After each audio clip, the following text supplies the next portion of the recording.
Hey, what is up, my people? Got another day riding around. Got some thoughts in my mind about the investment journey, right? So I always talk about cash flow investing.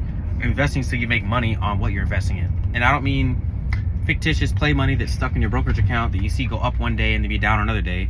I'm talking about actual money that you have. You can take out of the market, transfer it to your bank account, have it at home, and then it's no longer susceptible to risk.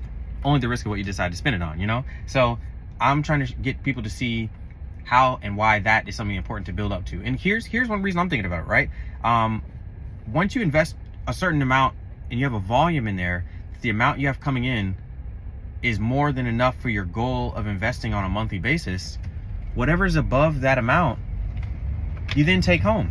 And then you can start using it to help lowering the costs and expenses and stuff you have in life. So let's do an easy math example here, right? Let's say you had a goal for yourself. You wanted to be able to invest $1,000 a month, right? So you've been working up, reinvesting all your dividends, working your side hustles, doing what you can to get more money in your brokerage account. And you get to the point where now you're bringing in $1,500 a month in your dividends. Well, when you get to that point, your goal was 1,000, right? So you take 1,000 of it and reinvest, but the other 500, you say, hey, I'm taking that home.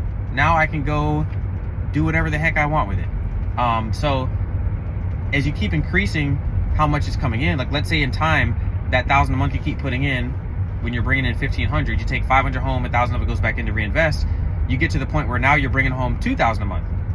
You might decide to take home 1,000 and invest 1,000, you know? Or if you keep doing it from there and you keep some percentages of what you take home and what you reinvest, you get to a point where you're like, hey, I'm comfortable where I can just keep this at $1,000 a month reinvested. As I continue to grow my dividends, then I'm gonna take home whatever's above 1,000. And you get to a point where you have 3,000, 4,000, 500, 5,000 a month coming in, and then you're reinvesting 1,000, taking 4,000 home, you know? So that's like the goal of what to do with these funds. Some people want to get these funds and sort of live on them forever and put a static amount in it. The fund managers, though, what they want you to reinvest, because they get paid their expense ratio based on the total assets under management. So the more assets they can get under management, the more their expense ratio is going to be for them. I mean, if it's a 1% expense ratio, like some of these funds are, that means if the fund has $100 million, once a year, that fund manager gets to take $1 million home to pay the fund people that are doing the work. You know, if they get $500 million invested in the fund, because you keep reinvesting your dividends and you don't take anything home to start enjoying life now or start helping mitigate your costs in life now, then, you know, they're going to take that 1% at the end of the year, that $5 million home. So my goal, and what I try to tell people, because I'm willing to make that sacrifice for potential gains long-term in the future, which all the research and statistics and data says index funds, let them grow over time, you'll make the most yield. And it's been statistically true. But also statistically true is you don't know what's going to happen in a year, in your body, in your life, in your circumstance. And so I'm trying to find a way where I can live life now, but still prepare for the future, because I plan and hope that I will be here for the future. But I don't want to forgo every ability I have to help myself now, or to live life now, or to have cash flow now, have money now, for something 20, 30 years down the road, because I don't know what's going to happen in 20, 30 years. But I do know I have a better idea of estimating what's going to happen in the next week, in the next month, in the next 1 year, compared to the next 20 or 30 years. So that's my take on it. I know some people may think differently or whatever, but you know, like I've said before, I've seen too many people I know that waited 20, 30 years to do something, kept investing, never took any of it home, never took any profits from it, and they get to that 20, 30 year mark and their quality of life is not what they expected. You know, they get cancer, they get in a car accident and get hurt, they have some other calamity happen, they miss out on getting a chance to go spend more time with their kids, their family, their spouse, because all of their time is spent working and hustling to put money into these investments, and they're taking nothing out of it. So all that, you know, that time they don't get back. I would rather be able to take a small bit of it home and have a small bit of it to reinvest, and let that start to open up my life to have more time to do things that I'm more passionate and enjoy, rather than spending all that time working. So anyway, that's my take on it. It's working big time. I'm still doing consults with people to help them understand how they can apply it to their life.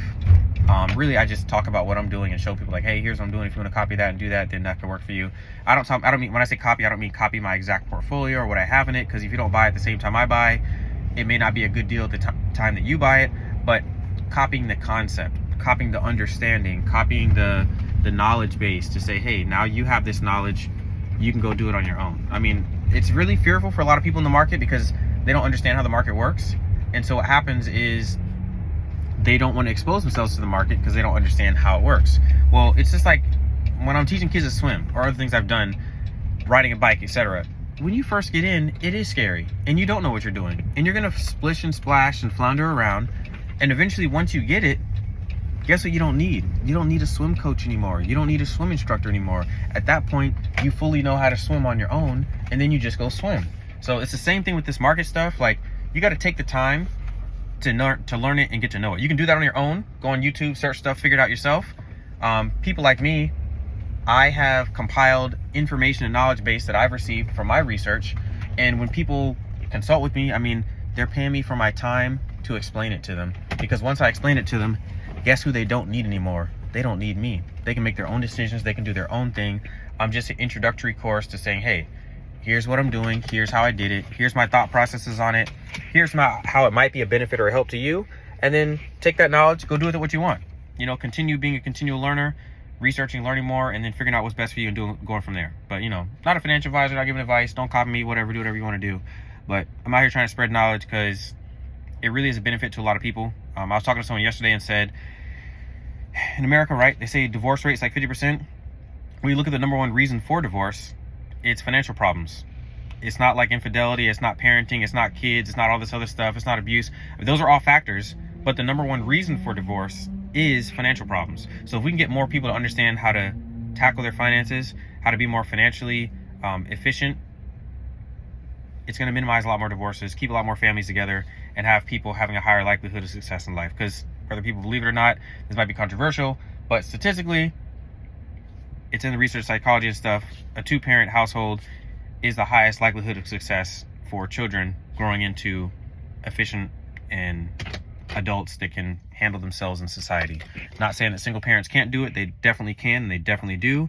And there are anomalies where there are two-parent households where they're crappy, horrible parents, and their kids turn out complete butt wipes. But the highest likelihood of success is a stable family unit. And having that resources and finances helps you have a more stable family unit because you have access to resources to help yourself, help your family, have time to relax, have time to get counseling, to get help, to get whatever you need to be a more successful family. So my endeavor, help people in that area, finances, faith, family, and fitness.